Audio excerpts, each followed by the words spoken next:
Hello guys, Hello Virgo, welcome dito sa aking channel, Kapalaran AKA.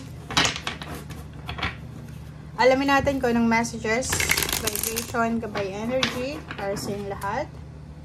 Next 3 months, ito para sa lahat ng Virgo. April, May, June, Virgo. Kumuha tayo dito ng 3 cards. Oh, ba't marami yung lumabas? Okay.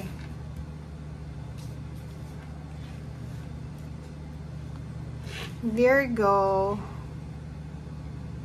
Okay. Itong unang baraha mo is mga bata. Kung makikita mo dito, itong mga bata na to, may anak ka ba, Virgo? Kasi stability to eh.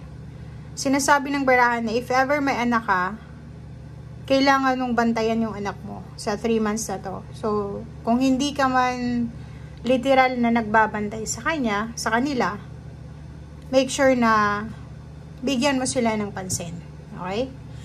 Next is if ikaw naman yung anak, bigyan mo ng pansin yung parents mo, especially yung mother mo. Kasi parang sinasabi ng baraha dito na kailangan ng stability sa pamilya natin, lalo na kung may anak tayo. Number 7, mag-iingat ka Virgo dito ah. Isang lalaki. Pwedeng single siya or pwedeng in a relationship siya. Pero isang lalaki na kailangan mong mag-ingat. Pwedeng in a relationship ka, pwedeng may anak ka, and then isang lalaki, babae ka. And isang lalaki ang parang magiging temptation sa buhay mo. Pwedeng iba siyang lahi. Pwedeng Pinoy din pero nakatira sa ibang bansa. Tingnan mo oh. Isang lalaki ang pwedeng nag-o-offer sa'yo ng love life. Pwedeng kung makikita mo dito, ino-offer niya sa'yo yung buhay sa ibang bansa. It's a long distance relationship to. LDR. Kung makikita mo dito, ano to eh, pwedeng kung babae ka naman, mapa-relationship, in a relationship ka man, or single, etong taong ito, ay parang ino-offeran ka niya ng stability na siguro gusto niyang magkaroon ng anak agad-agad and gusto niyang dalhin ka doon sa bansa niya. So parang ganoon. So if may karelasyon ka online, ito yung nakikita natin dito. Okay, comment down below if resonated ka.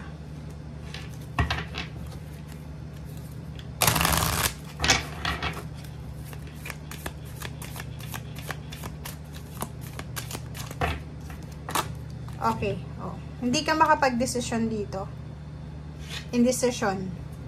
Kailangan mo daw gamitin ng iyong intuition sa lahat ng aspeto ng iyong buhay. Kasi nga may offer ka dito eh. Ang nakikita ko sir dito, pwedeng yung hindi makapag-desisyon dito is may asawa siya. May anak, may asawa, kasal. Or pwedeng in a relationship siya. Kaya hindi siya makapag-desisyon. Pero yung taong ito na nag-o-offer sa'yo ng pagbabago, di ba, yung new life, gusto ko niyang dalhin doon sa bansa niya, gusto niyang doon ka na, kasama siya, seryoso siya.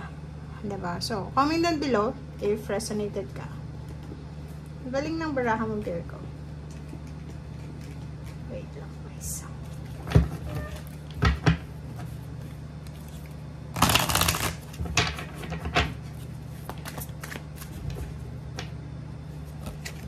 Okay, sabi na eh, 44. Foundation to eh, diba? It's either ino-offeran kanya ng perfect stability foundation.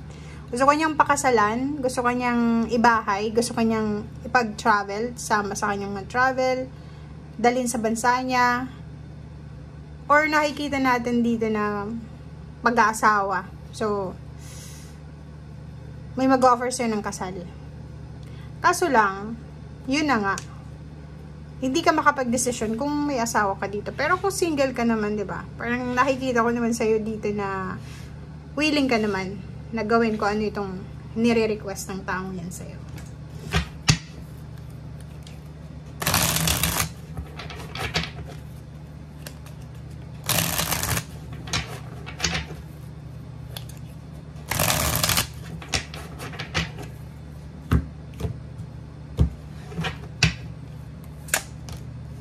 Okay.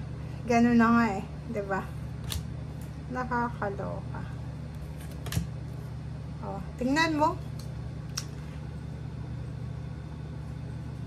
Ang dami ditong balita, guys. Ang daming information. Parang magiging busy ka. April, May, June. Magiging sobrang busy ka. Kasi ang dami-dami mong messages na matatanggap. Magsasend ka din ng messages. It's either sa chat, sa email, call, or kung ano pa man. Kasi kung makikita mo dito, maraming mag-o-offer sa'yo ng bagong trabaho, kontrata. And literal, pwedeng yung i-offer sa'yo is marriage contract. Or pwedeng i-offer sa'yo is kontrata sa bagong trabaho, sa bagong career, sa business, sa bahay, or kung ano pa man. So, comment down below if resonated ka dyan. Or, lalo na kung may mga karelasyon kayo sa ibang lugar or sa ibang bansa. Oh, nandito ka sa judgment, oh. Nandito ka sa 7 of Cups. Kailangan mo mag-decision eh. Kasi parang feeling mo, ang dami-daming choices eh. Kailangan mong maging matalino dito. Kasi feeling mo, ang dami-dami kong choices. Ang dami-dami kong pwedeng pagpilian. So, kailangan kong mamili. Okay? So, hanapin mo daw yung tamang decision making. Pag-isipang mabuti, Virgo. Wag kang magmamadali sa decision making mo. Okay? Pag-isipang mabuti, mag-meditate, mag-contemplate, and spend time muna alone para maisip mo kung ano talaga yung tamang solusyon dito sa decision making. Financially, etong ino-offer sa'yo, it's either work siya, kontrata sa trabaho, or pwedeng bagong trabaho siya, ino-offer sa'yo, bagong posisyon, bagong lugar, or pwedeng relationship, is mahawakan mo dito yung pera. Yun na nga. Kasi pwedeng ito ay financially stable, itong taong ito, na nag-offer sa'yo ng relationship, or it's either etong ino-offer sa'yo yung work, ay siya yung magdadala sa'yo doon sa Queen of Pentacles. Siya yung magiging sagot sa mga paghihirap mo. Siya yung makakatulong sa'yo para makaalis ka sa kung ano man yan na kahirapan sa buhay. Siya yung makakatulong sa'yo para makuha mo yung financial peace of mind. Diba? Kasi may mga problema sa pera na posibleng ma-resolve ng isang decision making na to, ng isang kontrata, ng isang pagpapakasal, ng isang pagte-travel, or ng isang pag-a-agree. Parang gano'n. So, comment down below if resonated ka dito. Okay? So, thank you guys. Bye!